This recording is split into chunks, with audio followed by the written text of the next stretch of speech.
Hello everybody, I'm here today for another discussion video because I have been prompted to talk about book ratings and how they're fluid. You may feel like you love a book one minute and then you might not love it the next, or you may do the exact opposite. You may hate a book or not like it or just be okay with it and then over time fall in love with it.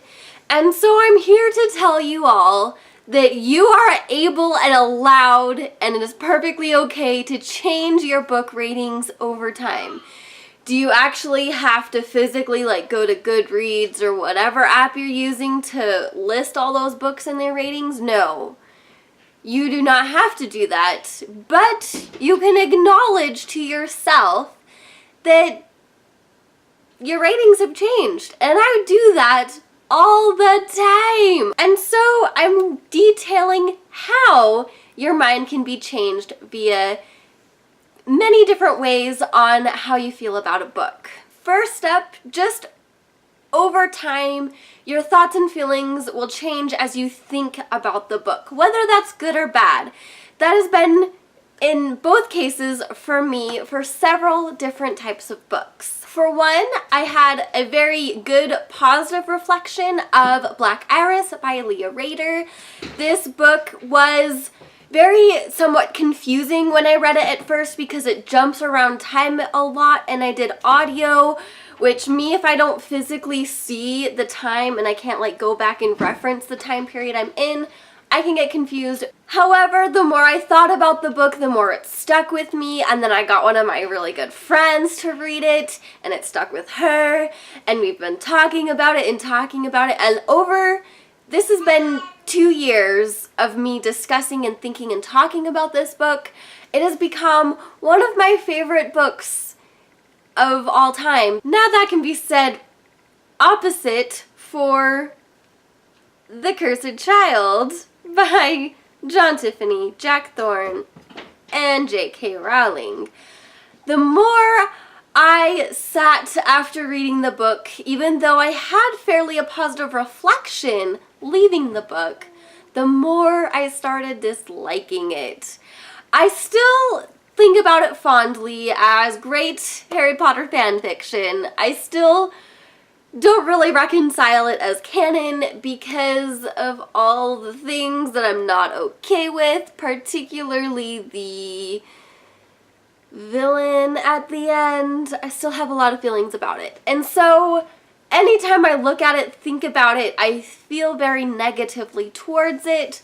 However, I'm actually gonna go and see the play next year, and so maybe that'll change my thoughts and feelings. And I think that was one of my very fundamental issues with reading this play script, is that I couldn't make an accurate judgment until I had actually gone and physically seen the play. And so now I'm so stoked to do so and really reconcile all of these complicated, confusing feelings and thoughts and emotions I have to this script. The second way that you can really discover how you feel about a book is by talking it through with others.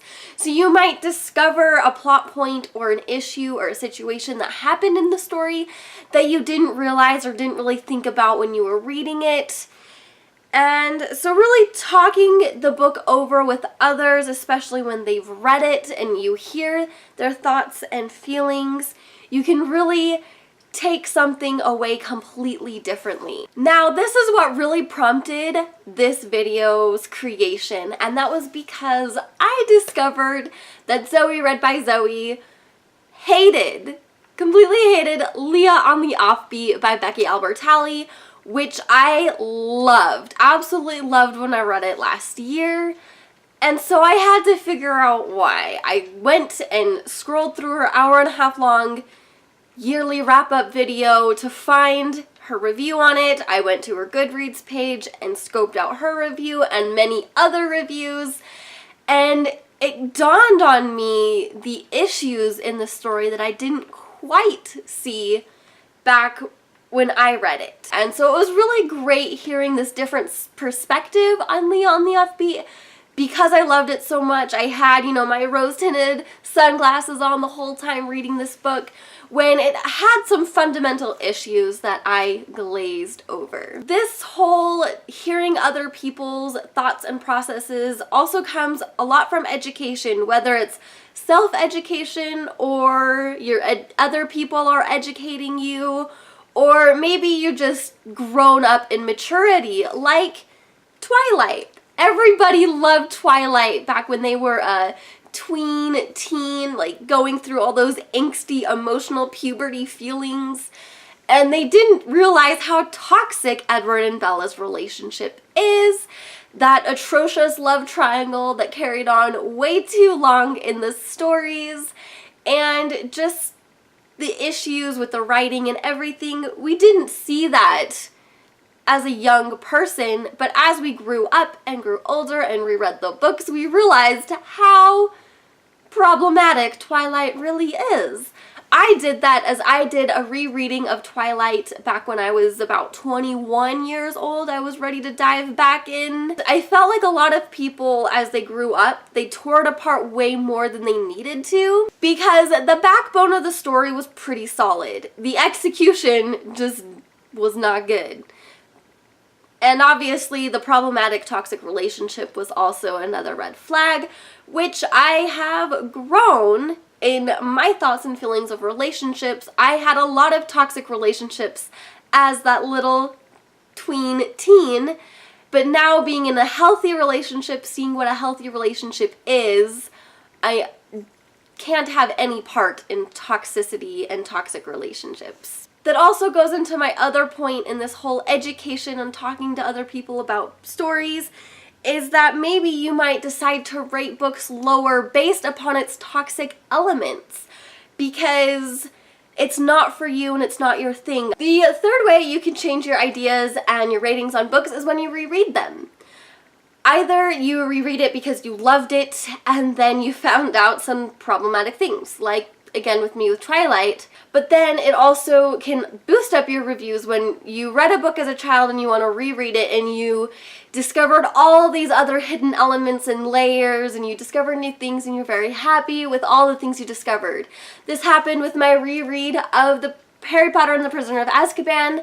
It was one of my favorite stories as a child, and then I watched the movie and I got deflated. However, upon my reread of the book, I have realized why the director made those stylistic choices, and now I look more fondly not only upon the book but also the movie, and which just blows my mind that I can do that now at 26 years of age, when I started reading this book series when I was really, really young.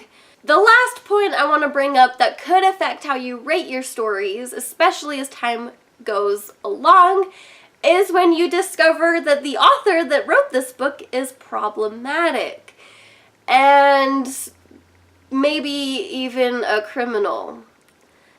And so that will also really affect your ratings, especially when you read a book younger, before this revelation came out, and you loved the story, and now you don't know what to do with yourself. You don't know if you're going to read any more of their works, or if you're ever going to reread their works. You don't know if you're going to get rid of your copies of that author's books.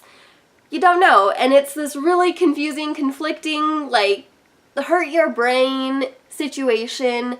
And right now I am in that sort of limbo with 13 Reasons Why by Jay Asher. I don't know what to do. I don't know how to really reconcile this disconnect between this author's work and his personal life. I also, as a closer, I have to say that while creating this video, I looked back into the few and far between books that I actually wrote a review on Goodreads for, and I was completely shaken.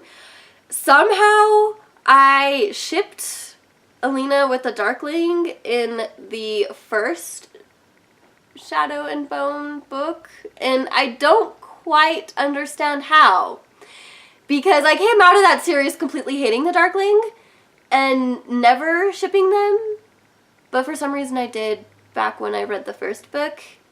I don't know, it was very confusing, left me shaken and laughing because I think I probably honestly shipped her with the Darkling just because I hated Mal so much.